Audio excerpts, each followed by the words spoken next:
folks. Just kidding. We're back.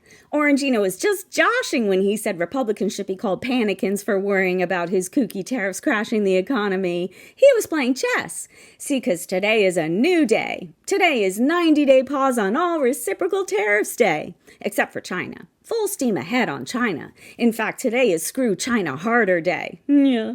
Today we're going with the 10% tariff on everything from everywhere, except Vlad's pad, and 125% tariff on China. Final answer.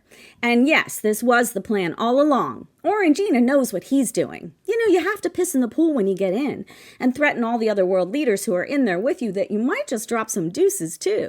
That way everyone stays away from you and you get more water. Then you have to start pouring bleach in the pool and threatening to drown some of the world leaders who aren't very good swimmers. And then, just when everyone is trying to figure out if they can build a new pool and leave you out of it, that's when you say psych and you stop the deuces and the bleach and you just go back to pissing. Because everyone expects that from you anyway. See? Chess, baby!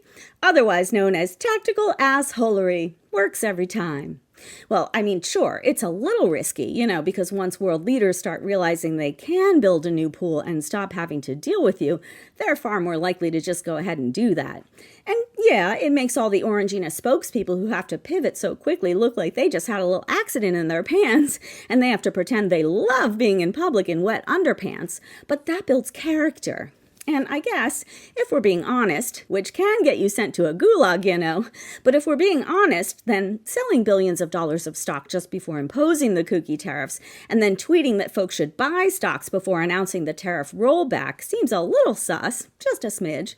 But I'm sure if you ask the Boho Grove bros on the Supreme Court, well, those actions could be framed somehow as presidential duties, which would invoke the big, beautiful blanket immunity that SCOTUS made up in order to grant Orangina protections that no other person in the history of the country has ever enjoyed.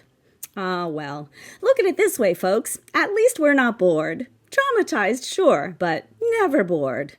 Well, Orangina and company, have the day you deserve. Yeah.